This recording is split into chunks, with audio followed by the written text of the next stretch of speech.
नमस्कार, मी सामाजिक कार्यकर्ता तात्याराव भुजंग, राहणार चिंचोली लेखी. तर काल मित्रांनो, नगर परिषद निवडणुकीचा निकाल या ठिकाणी लागला आणि अनेक तालुक्यामध्ये एक आश्चर्यचकित निकाल या ठिकाणी लागला. मग फुलंब्रीचा असो किंवा कन्नड शहराचा तर रिझल्ट एकदम सर्व मतदारांना किंवा लोकांना एक आश्चर्यचंबित या ठिकाणी हा निकाल या ठिकाणी दिसून येतो. कारण कुठेतरी या कन्नड शहराचा नगराध्यक्ष म्हणून कोल्हे परिवाराकडे या ठिकाणी पाहण्यात येत होतं, पण कुठेतरी हे उलट या ठिकाणी झालं. आणि मी जे सोशल मीडियावर 27 नोव्हेंबरला जो व्हिडिओ टाकला होता की जावेद शेठ या नगर परिषद निवडणुकीमध्ये कमाल त्या ठिकाणी करू शकता, कुठेतरी ही लढत दुहेरी नसून तिहेरी लढत या ठिकाणी आहे.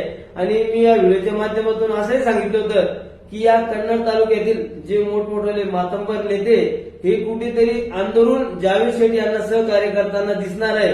तर मित्रांनो, हे मी कालच्या जावेद शेठ यांच्या विजय मिरवणुकीमध्ये या ठिकाणी दिसून आलं. अनेक मातंबर नेते त्यांना भेटण्यासाठी, त्यांना शुभेच्छा देण्यासाठी त्या ठिकाणी दिसून आले. आणि खास करून एक चर्चेचा विषय म्हणजे समाजसेवक मनोज भाऊ पवार हे या नगराध्यक्ष झालेल्या जावेद शेठ यांच्या पत्नीच्या विजयी मिरवणुकीमध्ये त्या ठिकाणी दिसून आले.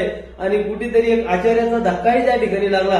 कारण कुठेतरी मनोज पवार हे भाजपचे कार्यकर्ते त्या ठिकाणी भाजपचे कार्यकर्ते म्हणून त्यांच्याकडे पाहिलं जात होतं. पण ज्या वेळेस ते त्या मिरवणुकीमध्ये दिसले तर कुठेतरी लोकांना संभ्रम, लोकांना एक धक्काच त्या ठिकाणी बसला की राजकारण काय आहे नेमकं. आणि मित्रांनो, बरोबर आहे, ज्याचा त्याचा एक वसपा राहतो, ज्याचा त्याचा एक राजकारणाविषयी खुन्नस राहते. आणि ही खुन्नस कोणीतरी कशातरी माध्यमातून या ठिकाणी दिसते. कारण संतोष भाऊ कोल्हे यांच्याविषयी मला वाटतं एक बऱ्यापैकी जाळ, एक फास या ठिकाणी या बऱ्याच राजकारणाने या ठिकाणी लावला होता. आणि कुठेतरी संतोष कोल्हे या लोकांच्या एक कट कारस्थानमध्ये त्या ठिकाणी फसले आणि त्यांचा पराभव त्या ठिकाणी झाला, त्यांच्या पत्नीचा त्या ठिकाणी पराभव झाला.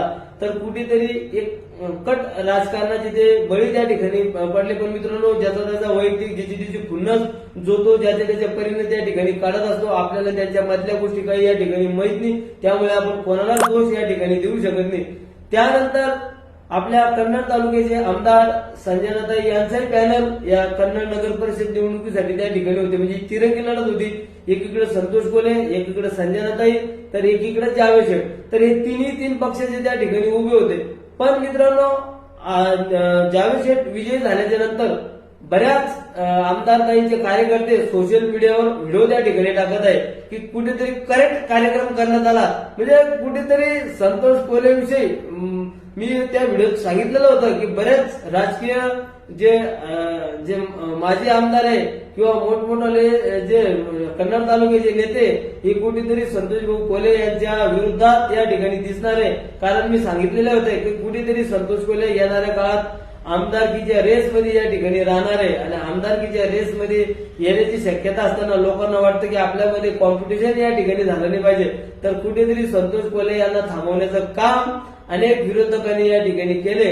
आणि एक नवीन आश्चर्यचकित धक्का एक जावेद शेठ यांच्या पत्नीच्या माध्यमातून या कन्नड शहराला या ठिकाणी दिलेला आहे. तर मित्रांनो, हा एक राजकारणाचा भाग आहे. आणि मी जो सोशल मीडियावर त्या ठिकाणी सांगितलं होतं की असं कमाल त्या ठिकाणी जावेद शेठ करणार आहेत, हा एक योगायोग आहे. आणि एक थोडसा राजकारणाचा अनुभव असल्यामुळे मी हा या ठिकाणी अंदाज काढला होता. आणि हा अंदाज कुठेतरी एक तुक्का म्हणून लागलेला आहे. तर त्याच्यामुळे कोणीही मनावर या ठिकाणी घेऊ नये.